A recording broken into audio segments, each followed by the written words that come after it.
అందరికీ నమస్కారం. ఈ కార్యక్రమానికి వచ్చిన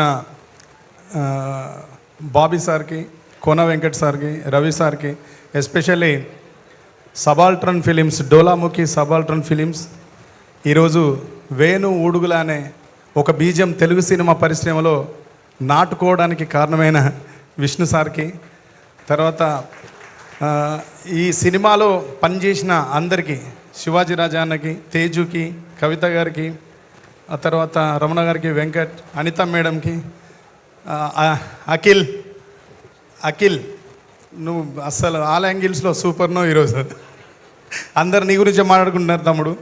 తర్వాత ఈ సినిమాకి నన్ను భాగస్వామి చైతు అన్న, విలన్ చైతు అన్న, ఈ సినిమాకి నన్ను భాగస్వామ్యం చేసి నాకు సినిమాలో అన్ని పాటలు రాసే అవకాశాన్ని కల్పించిన ఈటీవీ విన్ వారికి, వేణు ఊడుగుల గారికి, ఆ తర్వాత నేను అందుబాటులో ఉన్నా లేకున్నా నా కోసం భరించి నాతో కూర్చొని నా దగ్గరికి వచ్చి నాతో పాటలు రాయించి చాలా ఓపికగా, చాలా ఓర్పుగా, నేర్పుగా నాకు సినిమాను కూడా కొంచెం అలవాటు చేసిన తమ్ముడు, ఈరోజు ఈ డయాస్కి హీరో, ఈరోజు 2 తెలుగు రాష్ట్రాలు మాట్లాడుకుంటున్న దర్శకుడు సాయిల్ కాంపాటికి నిజంగా నా ప్రత్యేక ధన్యవాదాలు తెలియజేస్తున్నా. నన్ను పట్టుకోవడం అందరు కష్టం అనుకుంటారు, ఇది చాలామందికి తెలియదు. మేము సినిమా ఇండస్ట్రీలో లేము, మేము ఉన్నది ఇండిపెండెంట్ పోయట్రీ, నేను ఉన్నది అంతా. ఇప్పుడే 1 ఇయర్ అవుతుంది ఇటు వచ్చి. నేను వస్తున్నప్పుడే వచ్చేది రాగానే సాయిల్ కంపటి చాలా ఓపికగా నా దగ్గర కూర్చొని సినిమా నాకు వివరంగా చెప్పి నన్ను చాలా హర్ట్ చేసి నేను ఈ సినిమాని రాసేలాగా నన్ను వెంటాడిన తమ్ముడు, థ్యాంక్ యూ. ఆ తర్వాత ఒక మధ్యలో కొంచెం నేను అందుబాటులో లేకపోయినా, నేను వేరే పనుల వల్ల, నా ఇండిపెండెంట్ వర్క్స్ వల్ల నేను రాలేకపోతే వేరే రైటర్ దగ్గరికి వెళ్ళినప్పటికీ కూడా ఇంక ఈ సినిమాని ఎవడు హ్యాండిల్ చేయలేడు, ఎవరు హ్యాండిల్ చేయలేరు, మనం వేరే వాళ్ళ దగ్గర పోవడం వృధా అని చెప్పి వేణన్న కూడా చివరికి వాడైతేనే రాస్తాడు, వాడినే తీసుకురంటే లేట్ అయినా పర్లేదని కొంచెం వాయిదా వేసుకొని పాటను ఆపి మళ్ళీ తిరిగి నాతోనే ఒక రాత్రి అంతా కూర్చొని రాయించిండు. థ్యాంక్ యూ వేణు అన్న. నాకు సినిమా అంటే ఏంది అనేది, సినిమా మీద ఎంత నమ్మకం ఉంటుంది, సినిమా ఎట్లా బతికిస్తుంది, సినిమా ప్రపంచానికి మనల్ని ఎట్లా పరిచయం చేస్తుంది అన్నది నేను ఈ సినిమా ద్వారా చూసిన. దీంట్లో అందరు ఏమనుకుంటున్నారు అంటే రాంబాయి సాంగ్ అనేది హిట్ అవ్వడం వెనకాల నా రైటింగ్ ఒకటే లేదు. నా వెనకాల పనిచేసిన వాళ్ళలో వంశీ నందిపాటి గారు, నితిన్ గారు, సాయి గారు, తన్మయ్ గారు, నేను పాట రాయడం కోసం ఒక 3 గంటలు 4 గంటలు నా కళ్ళల్లో ఒత్తులేసుకొని నేను కూర్చొని రాసిననేమో కానీ ఈ నెల రోజులు వాళ్ళు నిద్రపోకుండా కూర్చొని సినిమాని ప్రజల్ని కలెక్ట్ చేసిన విధానం చూసిన తర్వాత అనిపించింది సినిమా అంటే నాకు ఇంకా చాలా గౌరవం పెరిగింది, సినిమా వాళ్ళంటే ఇంకా చాలా గౌరవం పెరిగింది. ఇక్కడ నుంచి వెళ్ళొద్దు అని, సినిమాలకే ఏది ఏమైనా పని చేయాలనే నిర్ణయాన్ని వీళ్ళందరినీ చూసిన తర్వాత చాలా గట్టిగా నిశ్చయించుకున్నా. ఈ సినిమాలో నాకు ఇంత మంచి అవకాశాన్ని కల్పించినందుకు మీ అందరికీ ప్రత్యేక ధన్యవాదాలు తెలియజేస్తూ, ఎప్పుడో నేను ఎక్కడ ఉన్నా, నేను అందుబాటులో ఉన్నా లేకున్నా, అసలు నేను సినిమా వైపు వచ్చినా రాకున్నా నా కోసం ఒకడు పోరాడుతూనే ఉంటాడు. ఇండస్ట్రీలో ఒకడు పోరాడుతూనే ఉంటాడు. పని చేయాల్సి వచ్చిన ప్రతి చోట నా పక్కన వీడు ఉంటే చాలా బాగుంటుంది, బాగా రాస్తాను, నాకు కావాలని. అతనే ఈ సినిమాకు ప్రాణప్రదాత, శబ్ద సౌందర్యం నింపిన తమ్ముడు సురేష్ బొబ్బిలి. లవ్ యూ తమ్ముడు. నువ్వు నా పట్ల చూపెట్టే కన్సర్న్ని నేను ఎప్పటికీ మర్చిపోను. నువ్వు మ్యూజిక్ కోసం ఎంత కష్టపడతావు, ఎన్ని గంటలు కూర్చుంటావు, ఎట్లా కూర్చుంటావు, ఎంత తపన పడతావు, ఒక రిథమ్ ప్రోగ్రామ్ చేయడానికి ఎన్ని గంటలు వెచ్చించి నువ్వు ఎంత బాధపడతావు. కుదరకపోతే నేను 20 ఏళ్ళ నుంచి చూస్తున్నా. నువ్వు ఇంకా చాలా మంచి హైట్స్కి రావాలి తమ్ముడు. నువ్వు వెళ్ళే హైట్స్లో మేము ఉండకపోవచ్చు, మనం వేరువేరుగా పనిచేయాల్సి కూడా రావచ్చు, కానీ ఎక్కడ ఉన్నా నువ్వు చాలా అద్భుతమైన స్టేజ్లో ఉండాలి, ఉంటావు అని కోరుకుంటున్నా.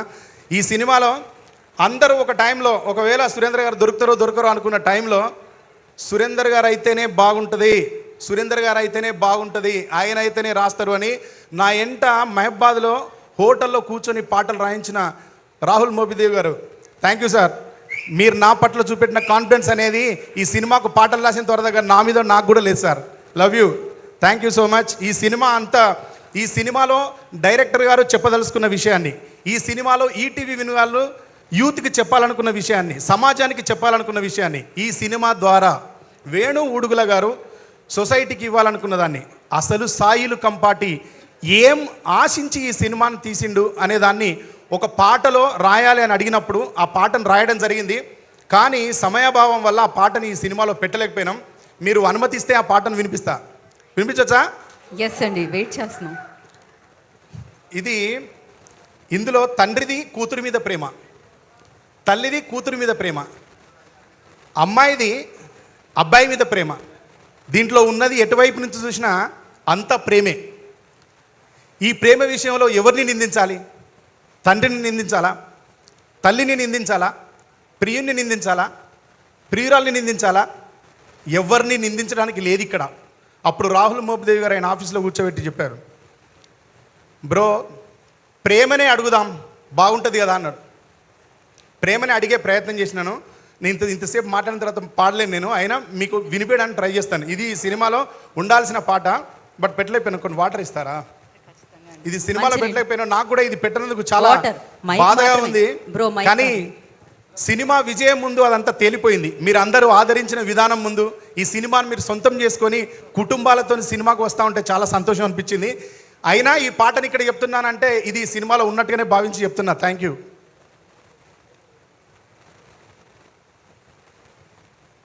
ఇది చాలా వరకు ప్రాచుర్యం పొందిన బాణి. ఇది సాయిలు కంపాటి ప్రత్యేకంగా దీన్ని సెలెక్ట్ చేసుకొని ఈ పాట నేను ఇవ్వను అని తప్పించుకొని తిరిగితే మా ఇంటికి వచ్చి కూర్చున్నాడు దీన్ని రాయమని. చిన్నది వినిపిస్తాను. అడగవే ప్రేమ ఈ కన్న మనిషిని కఠిన ప్రేమని, అడగవే ప్రేమ ఏ ప్రేమలో నిజమున్నదో, ఏ ప్రేమకి బలమున్నదో, అడగవే ప్రేమ ఈ కన్న మనిషిని కఠిన ప్రేమని, అడగవే ప్రేమ. రెక్కలొచ్చి ఎగిరిపోయే కన్న పిల్లల సుఖం కోరి కట్టుకున్న గూడు నొదిలి వెళ్ళిపోయే పక్షి ప్రేమ. మనిషిలో ఎందుకు లేదని అడుగు, మనసుతో చూడరెందుకని అడుగు. పసి ప్రేమనింత శిక్షించడం ఏ ధర్మమో, అడగవే అడగవే ప్రేమ ఈ కన్న మనిషిని కఠిన ప్రేమని, అడగవే ప్రేమ. కులం మీద ఒకటి కోపం, మతం మీద ఒకటి ద్వేషం, పేదవాడని ఒకటి గర్వం, ఉన్నవాళ్ళమని కొంత గర్వం. కారణం ఏది ఏమైనా గాని చంపుకున్నారు కన్న పిల్లలని. తమ పరువునిచ్చి ఒక ప్రాణమైన తేగలరా, అడగవే అడగవే ప్రేమ ఈ కన్న మనిషిని కఠిన ప్రేమని, అడగవే ప్రేమ. ఇది ఈ సినిమాలో ఈ పాట ఉండాల్సిన ప్లేస్లో చివరిగా ఏం రాయించారు అంటే, మలుపులుంటాయని తెలుసు, ముగింపుంటుందని తెలుసు, ముగింపుల మొదలయ్యే ఈ కథ ఎవరికి తెలుసు. బ్రతుకు ఉంటుందని తెలుసు, చావు ఉంటుందని తెలుసు, చావులో బ్రతకడమన్నది ప్రేమికులకే తెలుసు. ఇట్లాంటి మంచి భావాన్ని, మంచి మాటలను రాసే అవకాశాన్ని నాకు కల్పించిన ఈటీవీ విన్ వారికి, సబాల్టర్న్ ఫిలిమ్స్కి, వేణు ఊడుగుల అన్నకి, సాయిల్ కంపాటికి పేరు పేరున ధన్యవాదాలు తెలియజేస్తున్నా. Thank you so much. Thank you so much అండి. ఒక పాటకి